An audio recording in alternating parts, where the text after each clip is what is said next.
Who says it's up to Steve Scalise or Jim Jordan to really weigh who will be the next Speaker of the House? It's not a done deal yet that they're a done deal or that there are others who could add to the mix. This next gentleman is one of them. Certainly, if you follow the Washington rumor mill, Congressman Kevin Hern of the beautiful state of Oklahoma, he might be considering a run himself. So maybe settle this for me now, if you can, sir. It's good to have you. Do you want to run for Speaker? Well, certainly what I'm doing, Neil, is I've been entertaining calls from members in the last 45 hours since we had the motion to vacate.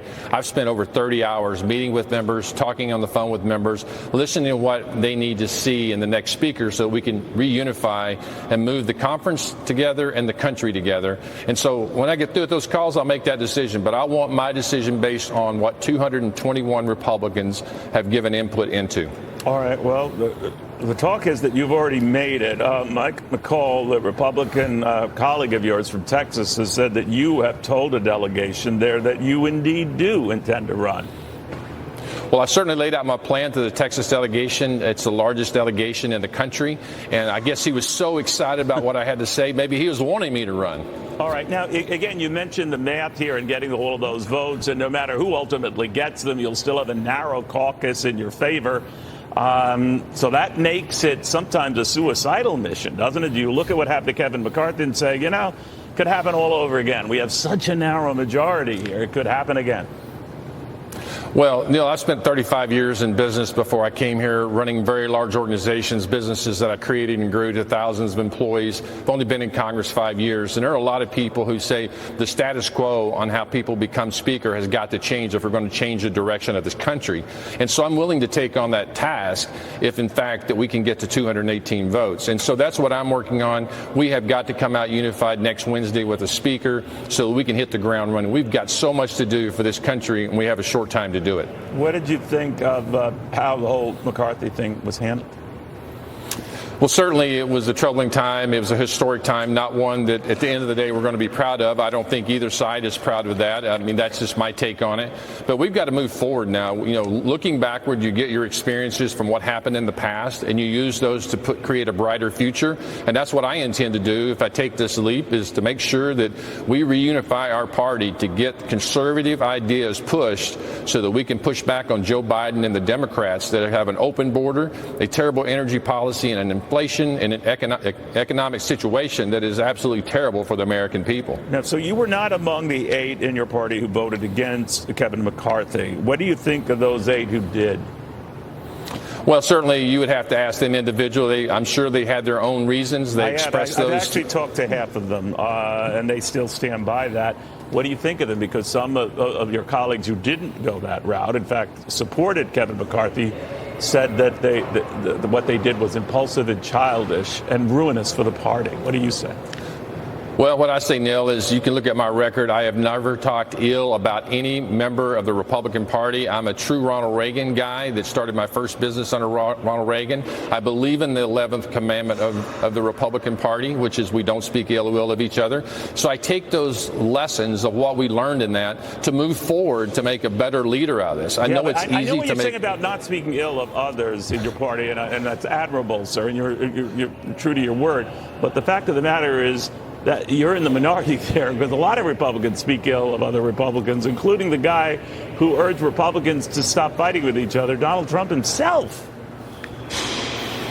Yeah, so, Neil, I appreciate that. But, again, that's just not how I've always operated to move my businesses forward. I learned early in my business career that making others look small so I can look tall is not the way I'm going to operate. I'm going to work hard to do the leadership role of listening to people and formulating a plan going forward. And when I put my hat in the ring, if that happens, it will be because I've listened to 221 Republicans, and I've formulated a plan that I think I can keep my promise to make that happen for the American people, because it is the American people who will suffer if we don't get this Republican Party back in charge and moving the country forward. All right, so you'd have to win over some of those 8, and then maybe you can. And Jim Jordan has expressed interest in doing that, says he's has a good personal relationship with Matt Gaetz. I don't know if that's true and all. But in the middle of this, as you know, sir, you've got Donald Trump coming to Capitol Hill next week to meet with the GOP conference, maybe yourself. What do you think of that? Well, I've been a long-time supporter of Donald Trump. He's endorsed me. I've endorsed him. I think, when you look at what he's done in his presidency, Oklahoma, my great state of Oklahoma, all 77 counties voted for him not once but twice, and will vote all 77 counties again for him. He is beloved in Oklahoma, and so I, too, love him because I'm a business guy. Well, what about making him speaker? Well, you'd have to ask him that. I know he's set that aside, but certainly we need somebody to reunify the party, and that's what we're working for right now as we get to next Wednesday. Yourselves, sir, the reason why I belabor the point is that, he did quasi-entertain it. I'm wondering, even on a temporary basis, would you be open to that? Do you think that would be a good idea? Well, certainly I would ask the president if he wants to do it. I've not talked to him personally about that. But here's what I will tell you, Neil. I think why he says he will do that, because he doesn't see it that tough. And why he doesn't see it that tough, because he will listen to the people, as he's always done, and put together an agenda that moves the ideas of the American people forward. And so if we keep this focus on the American people and not on us as individuals, a lot of things become much easier, and that's what he sees, what he did with this country. He sees the subset of the House of Representatives as something even much easier than what he did in the country. So this sniping at each other all the way up to Donald Trump and many of the other presidential candidates who give it back to him and to each other, you say that cease and desist on all. Well, certainly, just getting our arms around what's going on is we have to stop fighting with one another and point our arrows out at the Democrat Party, because they're one reveling in the chaos right now, as they described it. I think it's the sausage making that's going on that we see in a democracy, and the American people get to see it in real time. So tomorrow you'll probably be announcing that you're running for Speaker. Well, as soon as I plow through these calls, I was on the phone right before I came here, and I'm getting ready to jump off and keep calling people. All right. I just thought I'd get you on a weak moment there. Congressman, thank you very much. Very good seeing you. Thanks. All right. So it could be a crowded field. We shall see. In the meantime, getting the latest on this division, or at least sniping going on. By the way, Democrats have it as well. Republicans, too. But the Georgia governor, Brian Kemp, is very concerned about it and the message it's sending. He thinks it's a winnable election.